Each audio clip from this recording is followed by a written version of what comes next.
ওজন কমানোর চেষ্টা করছো, কিংবা এমন কিছু খুঁজছো যা সুস্বাদু হলেও এক ফোঁটা তেল ছাড়াই তৈরি হয়ে যায়?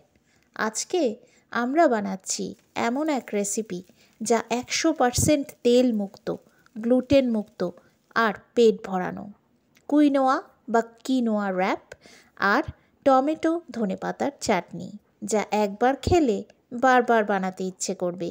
এবং হ্যাঁ, গিল্ট ফ্রিভাবে খেতে পারবে যত খুশি। কয়েক মাস আগে আমার এক বন্ধু বলেছিল, তোর রান্না তো দারুণ, কিন্তু এমন কিছু তৈরি কর যা সুস্বাদুও আবার তেলের ছোঁয়াও নেই। তখনই খুঁজতে শুরু করলাম এমন কিছু যা একদিকে সুপার হেলদি আর আরেকদিকে সহজেই বানিয়ে নেওয়া যায়।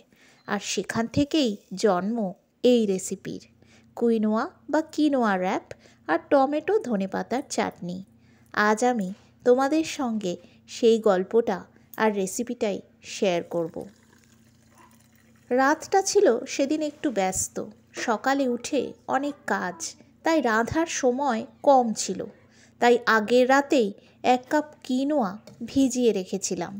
কিনোয়া শুধু হালকাই নয়, কিনোয়া একেবারে একটা সুপার ফুড। এতে আছে সম্পূর্ণ প্রোটিন, মানে নটি essential amino acid. Diabetes, obesity আর গ্যাস অ্যাসিডিটির জন্য দারুণ উপকারী। 1 ফোঁটা তেল ছাড়াই বানানো যায়, তাই হার্টের জন্যও খুব ভালো। আর যারা গ্লুটেন এড়াতে চাও তাদের জন্য কুইনোয়া একদম পারফেক্ট। সুস্বাদু, খেয়ে শরীর ঠিক রাখার এমন রেসিপি খুব বেশি পাওয়া যায় না।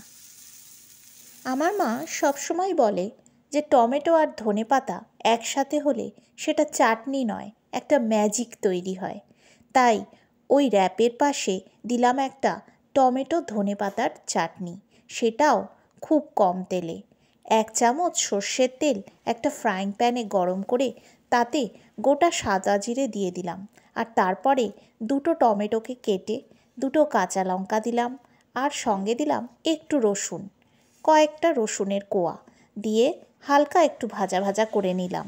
তারপরে অনেকটা পরিমাণ ধনেপাতার সাথে আর একটু নারকেল কোড়ার সাথে, মানে ডেসিকেটেড নারকেলের সাথে ভালো করে ব্লেন্ড করে ফেললাম।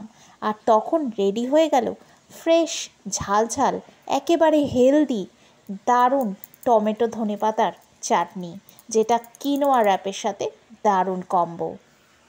এই ছোট্ট রেসিপিটা কিন্তু তোমার লাইফস্টাইল বদলে দিতে পারে।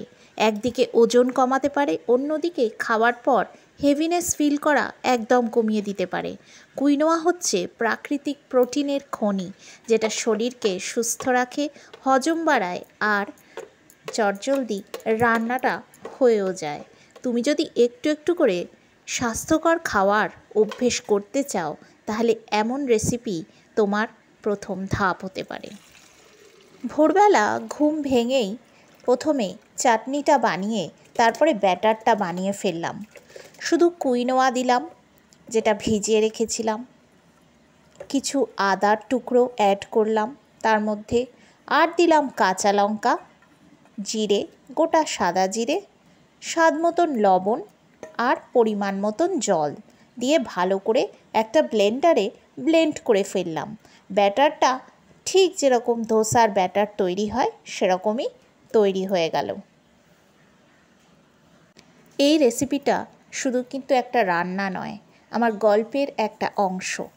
তুমি যদি এই গল্পের সাথে একটু হলেও কানেক্ট করো, তাহলে একবার রেসিপিটা অবশ্যই কিন্তু ট্রাই করে দেখো। আর এমন আরও গল্প আর স্বাস্থ্যকর রান্না জানতে চাও, তাহলে অবশ্যই কিন্তু আমার এই চ্যানেলটাকে সাবস্ক্রাইব করে নিও, প্রবাসে সৌমির রান্নাঘর। আর যারা অলরেডি সাবস্ক্রাইব করেছো তাদেরকে অসংখ্য ধন্যবাদ আমার পাশে থাকার জন্য। এই ভিডিওটি ভালো লাগলে একটা লাইক, শেয়ার আর কমেন্ট করে দিও, তাহলে আমার মোটিভেশন হয় ভালো ভালো রেসিপিস তোমাদের সামনে তুলে ধরার। এবারে দেখো কি সুন্দর ধোসার মতন ব্যাটার কিন্তু একদম রেডি হয়ে গেল। তারপরে একটা ফ্রাইং প্যান গরম করে সেই প্যানে পাতলা পাতলা করে ব্যাটার ঢেলে ভালো করে ছড়িয়ে দিলাম। তেল ছাড়াই হালকা আঁচে রান্না হতে থাকলো। আর তখনই ঘরে ছড়িয়ে পড়ছিল দারুণ ঘ্রাণ, যেটা মনে করিয়ে দিল খাবার ভালোবাসা মানে কিন্তু শুধু স্বাদ না, সেটা যত্নও। এইভাবেই আমি পরপর কয়েকটা কিনোয়া র্যাপ বানিয়ে টমেটো ধনেপাতার চাটনির সাথে সুন্দরভাবে সার্ভ করে দেব। তোমরা দেখো, তোমাদের নিশ্চয়ই ভালো লাগবে। দেখেছো, এক ফোঁটাও কিন্তু তেল অ্যাড করিনি। মিডিয়াম ফ্লেমে, লো টু মিডিয়াম ফ্লেমে একটা দিক যখন দেখবে যে ভালো করে কুক হয়ে গেছে, তখন উল্টে আরেকটা দিক কুক করে নেবে। আর তারপরে গরম গরম তোমরা এটা ব্রেকফাস্টেও খেতে পারবে, লাঞ্চেও কিন্তু খেতে পারবে, আর ডিনারে তো খুবই ভালো করে খেতে পারবে। একটা লাইট ডিনার তোমাদের কিন্তু খুবই মনও সুন্দর রাখবে, শরীরকেও অনেক সুস্থ রাখবে। এটা কিন্তু অবশ্যই তোমরা নিজেদের ডায়েটে ইনক্লুড করো।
বন্ধুরা, তোমরা যদি আরও এমন গল্প আর সুস্থ থাকার রান্না জানতে চাও, তাহলে অবশ্যই পাশে থেকো চ্যানেলটির। আমি সৌমি কানাডার থেকে তোমাদের কাছে আবার ফিরে আসব ভালোবাসা আর সুস্থতার রসদ নিয়ে। ততক্ষণের জন্য তোমরা সবাই খুব ভালো থেকো, সুস্থ থেকো, সুন্দর থেকো, আর সকলকে নিয়ে খুব আনন্দে থেকো।